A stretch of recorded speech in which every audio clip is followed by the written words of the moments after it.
Well, US lawmakers have descended on Capitol Hill again today for what is now a third day of voting for Speaker of the House of Representatives. Yesterday's attempt failed as 20 hard-right Republicans blocked the election of Representative Kevin McCarthy. He suffered yet another humiliating defeat after trying for the sixth time to get the votes. Now, for more on this, let's speak to eNCA's correspondent in Washington, Simon Marks. Hello to you, Simon. So 6 rounds of voting. By the way, Happy New Year to you as well. I see the leaves have fallen outside the White House as well. So 6 times in, you've got to be asking the question, at what point do you give up the ghost on this one? Yeah, absolutely. Happy New Year to you as well, Gareth, and to everyone there. Look, I mean, we are witnessing absolutely extraordinary scenes on the floor of the House of Representatives. They'll be getting underway again in about 90 minutes' time, when we think there will be a 7th vote to see whether the Republican leader, Kevin McCarthy, has enough support to become the next Speaker of the House of Representatives. And just to be clear about the role of Speaker, this is not just someone who keeps order in the chamber.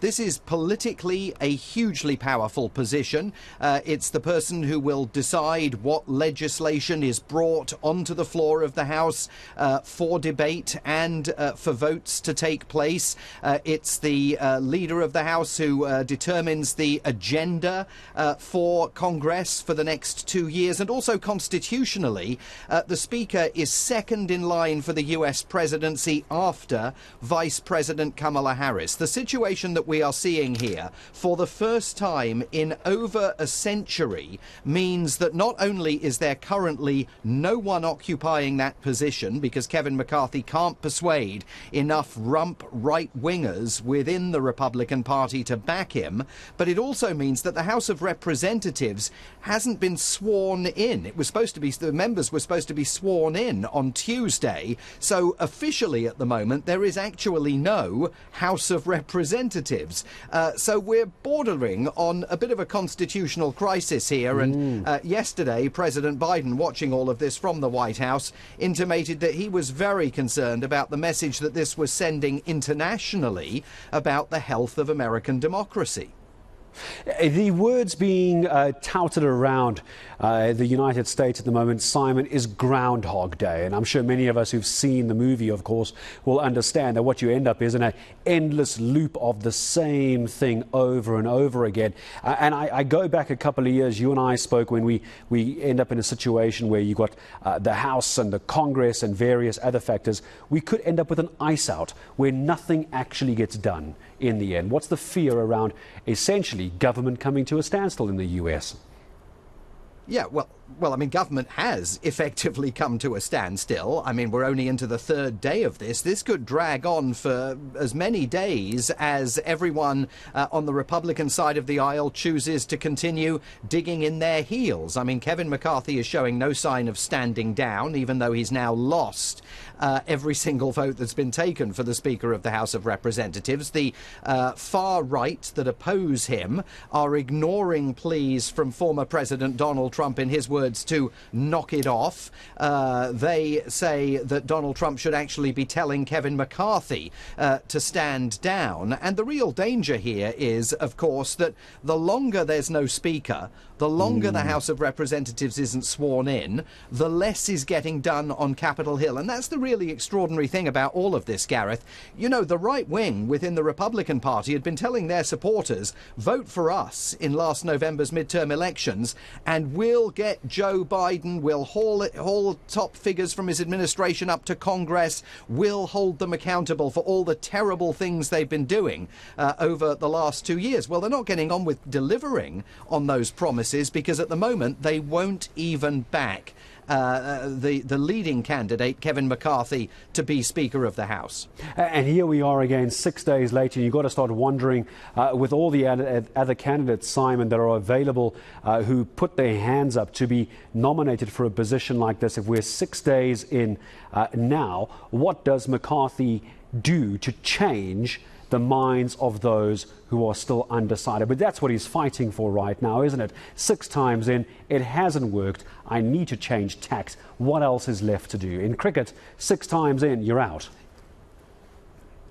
Yeah, I think it's actually more problematic for him than changing the minds of the undecided. He's actually got to change the minds of 19 or 20 Republicans who have decided that he's not the man. And indeed, one of them, Congressman Matt Gaetz of Florida last night, said that the day will not dawn when he is ready to vote for Congressman McCarthy. So, look, I mean, there is eventually going to have to be a compromise here. Whether it comes today, tomorrow, next week, we don't know.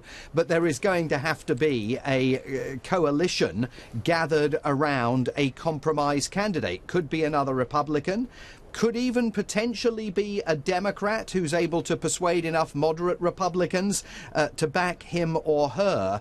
But all of this is a terrible advertisement for the shenanigans that go on in the House of Representatives particularly. The Senate's already all sworn in. They're already getting on with their work. But it's also a pretty dreadful global advertisement for the state of American democracy at a time when President Biden says, look, if liberal democracies band together, they're strong enough to beat the challenges posed by autocracies like Russia and China. Strong enough to do that? You can't even get your House of Representatives operational. No, you can't even. And it's almost a week in politics, Simon, as you well know, as you cover White House politics. A week in the White House is a very long time. I love this tweet from Alexandria Ocasio-Cortez, a Democrat from New York, saying if Dems took a shot every time McCarthy lost a Republican, we'd all be unconscious by now. And I suppose that's one way of describing American politics right now. Everyone is almost in a comatose state, waiting, Simon, and a last question to you, for someone to do something. The question is, who's the someone?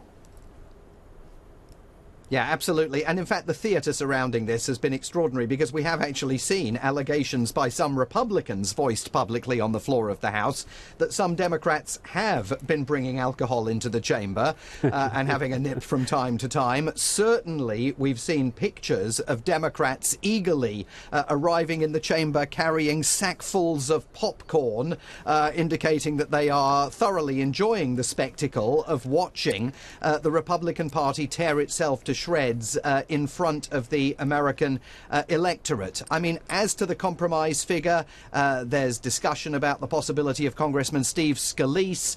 People may remember his name because back in 2017 he suffered very serious injuries in a sniper attack on a congressional baseball game. There are also other names being floated. We will just simply have to see how long the hardliners are willing to dig in their heels, or whether they're ready for any kind of compromise in the days ahead. Yeah, absolutely. And it seems like the Christmas well wishes and the gift shared between everybody doesn't mean very much when we get into 2023. Simon Marks, I appreciate your time as always. U.S. correspondent. It's going to be a fascinating time because right now what you have is you see the weather behind Simon. It's cold, it's snowy, the leaves are off the trees, but politically as well, it seems that there's something of a freeze out over in U.S. politics. I wonder, of course, is that the first time that we have seen that? This is South Africa Tonight.